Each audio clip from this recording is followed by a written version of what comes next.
The importance of a memo, it involves the politicians from the beginning. It's kind of an accountability document because they sign when you take to them. Because sometimes when they are making the county integrated development plan for a year, they have the youth, they have the community involved in the drafting. And they ask them for issues they want to be considered. And if the youth don't raise their issues there, policies go through and still they will still be left out.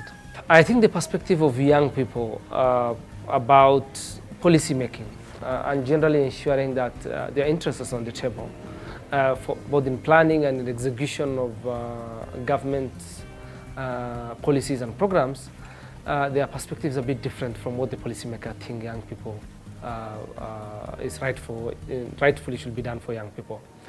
First, in youthful age, especially amongst young people, the fact that they know certain services are their right, certain opportunities are their right, makes it difficult for them to understand the position of policymakers, the position of decision makers in governments, in non-state actors, and generally in the society. Because when decision makers make decisions, there are limited opportunities, there are scarce resources, there are limited time in terms of access to them and trying to influence their decision. And obviously that may not be understood by a young person trying to engage with a policymaker. That makes it quite different from a perspective of a young person who thinks this is their right. The policymaker should have understood it and should have implemented in the perspective that they see. That makes it quite difficult for them to coherently work together and synergize on what should work for young people. The interested party as a young person and the policymaker or a decision maker in their life. Every year, youth graduate and there's no employment. So you see, just a pile of unemployed youth in the county because of especially there was one big gap that was not getting the youth getting employed. They experienced it. That's when we started looking for solutions. We get to a place where we started influencing the policymakers, asking them how can they include the youth in unemployment, how can they starting small businesses for the youth, so that everybody gets involved in something, other than just sidling and then going back to drug. Secondly, what makes for young persons, from young persons' perspective, very difficult is the fact that they may not understand. They may not understand that the policymaker may have taken a position, and positions that may be quite fatal in the interest of the young people, and positions that sometimes may be in the best interest of young people because the decision maker, the policymaker, may have gone through a number of past experiences and have a better way of actually delivering for a young person. While a young person has his own perspective, devoid of experience, devoid of any data or even information that should guide certain decisions that they anticipate to be taken. So, in my opinion, those two makes it quite difficult for a young person and a policymaker to work together. From the beginning of policy making, you know, every time they have a county integrated plan for every year. So every year, we look at the Department of Gender and the youth. We engage them, and then also the county assembly. Because the county assembly, we have the MCS, and that's where the people who pass the law, the county laws and small. So we engage them, and we also engage the departments as the executive part of the government, of county government. Because there was that big gap between the politicians, that's the policymakers, and the youth. There was no such good involvement or consideration for the youth. And I think that's the next generation of leaders and the energetic part of society also. One of the things that should work for young people is we must grow our institutions in a way that they can occupy those spaces. they can easily occupy those spaces through the persons they will find on the desk and be able to talk to them very easily, both in public institutions, state institutions, and also private institutions.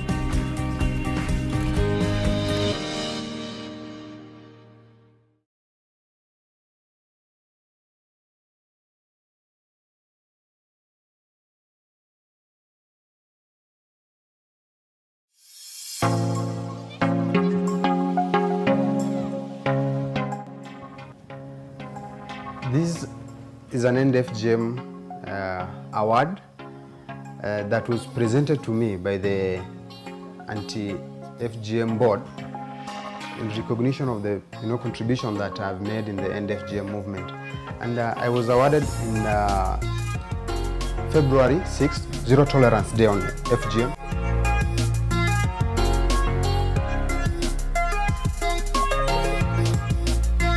FGM is a social norm, and that the community is conformed to. Actually, that is one of the main challenges. Even those who are not supporting FGM, they subject their girls to it because the community is a social norm for this community, because there's risk of being, outcast, or your daughters will not get married. There's all those risks. So how can they trigger conversation around ending FGM? So to build their capacity, we train them on social change communication with support from the girl generation. Then another thing is we looked at how we can engage the leaders. We need a policy in place. We have the national policy at the anti-FGM that brought in place anti-FGM board. So at the county level, every county has different dynamics. Everything is the way they practice, the reasons for doing it are completely different. So at the county level, what possibly can we do as a county to make sure that the NDFGM activities is sustained? Because the donor funding and all those things are something that have a limited time. But NDFGM must, the government, if you bring in both the government, allocate resources from the government, then there is that sustainability. One of the challenges that comes up is, this is a cultural practice for communities.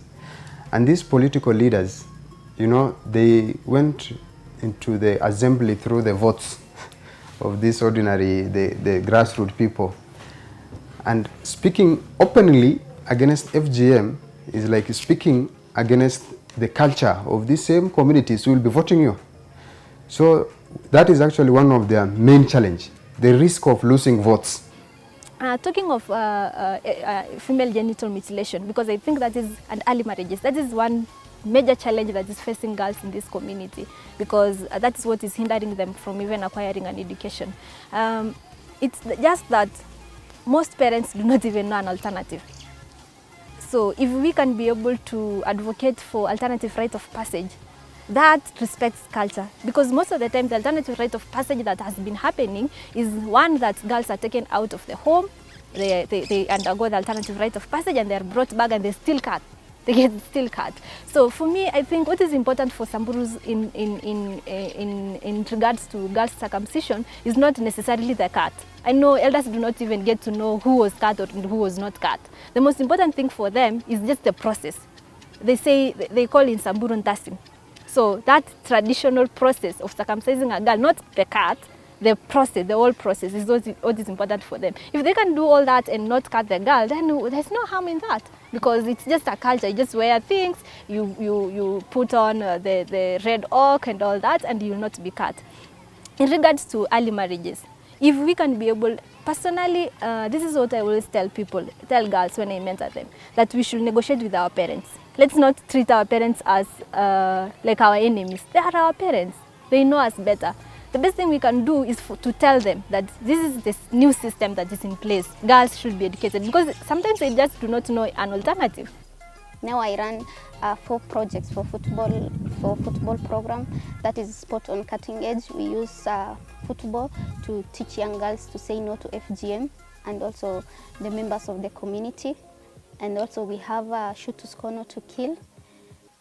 This is we do for all boys and girls. We also have breaking the silence. We use breaking the silence on issues like menstruation. That's one we have been doing it since I came to Hodi. And we also have sexual education, HIV, and sexual education rights. We train young girls and boys in high school, of course, on HIV and also sexual rights education. And also that one we incorporated with football. On our side, as advocates, we are trying to push for the county assembly to have a policy level, the county level policy that will ensure resource allocation to end FGM activities by the government, the county government, and also address, other gender-based violence that comes along with the FGM. Actually, FGM is the genesis. My vision for Samburu is an educated Samburu, be it formally or informally. Informed Samburu, an informed citizenry, because when we have informed citizens, at least they can be able to question systems, they can be able to engage systems. We have so many opportunities in this county, but people are not utilizing them because they do not know. We do not know, you see, because most of the time people accuse the Samburus of holding their culture, but they do not know any other alternative. So for me, I think the most important thing for us is to continue educating people, informing them, negotiating with them, showing them the good benefits of education. Because like for me, I always come back here in Samburu. I go herding, I milk cows, I milk goats, I do any other chore that a girl is supposed to do. But I just try to show them now better ways of doing things. And I show them that education has these other benefits, that it opens your world, it shows you a different world that you didn't know before. In our activities, one is engaging the women. And these women, in Saganta Jaldesa, we engage the women in Saganta Jaldesa. And the women that we have engaged are actually engaging their fellow women within their women groups. And most of the time, actually, they call me like during the holidays. That is when the FGM normally, happens. Long holidays, particularly the November, December holiday when children are not in school. And they have organized themselves and actually watching out for any person who will subject their girls to the cut. So that is for us is a huge achievement because they closely work with us and with the area chief, and also having the movement, of young people, having at least young people identifying with themselves with the end FGM movement. It's something that has not been there. Having our mothers identifying themselves with end FGM movement is a huge success that we take pride in.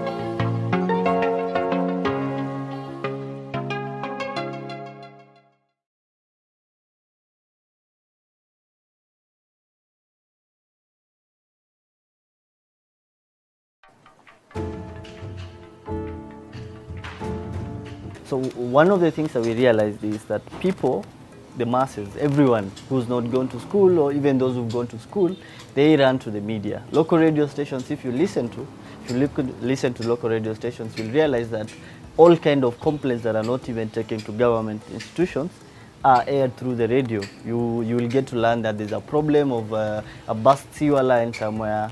There's and the understanding of the people is that once it's aired in the media, then the government is aware and it gets to be resolved.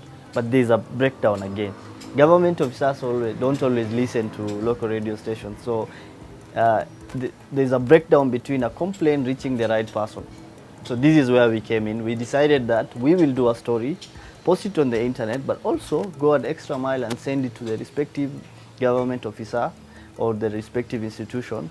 And in this way, we set up a mass messaging platform where we have the contacts of all the chief officers, all the CECs, all the chiefs, so that once a story is aired on the radio, and we have an affiliate very symbiotic working relationship with the local radio stations. We also messaged all the MCS, for instance, in the area, all the members of the county executive committee, all the chief officers. This now brings, some kind of discussion within policy makers and decision makers.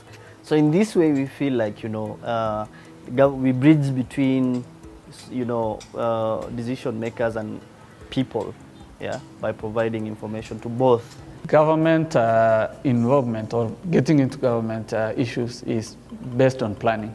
You start with the For example, a county integrated development plan is a plan which the government works in the next 5 years. That is the basis of every other project that maybe targets the youth or any other group of people within the county is the basis. And then if you're not part of it during the process of its establishment, you may miss a lot of issues related to the youth. So one of the things is the government bodies haven't been very receptive of what we are doing, because where they want to shoddily do fast things in a quicker way, or where they feel like participation of more people only brings a problem. Because the idea is that the idea of the government bodies is that if there's public participation, it slows down decision making in a way. But it's like the more impressive thing for, you know, the kind of decisions being made if this public participation is more solid than when, you know, you do something, you make a decision without involving people. It doesn't bring problems in the future as well. So they haven't been very receptive of what we do. The youths are engaged because they normally come to our offices inquiring for services, maybe not really directly under our mandate, but from other departments, which we normally guide them on the exact departments they can access those services. And then there is also a lot of challenges in terms of them accessing those services. One, most of them may want to do business with the county government or national government, but they are not ready. Most of them are not registered. They don't have registered business entities, like business names, like maybe incorporated companies. So we are also trying to make them aware that those are what is required for them even to do business with the county government, the national government, or even the other stakeholders working within Samburu County.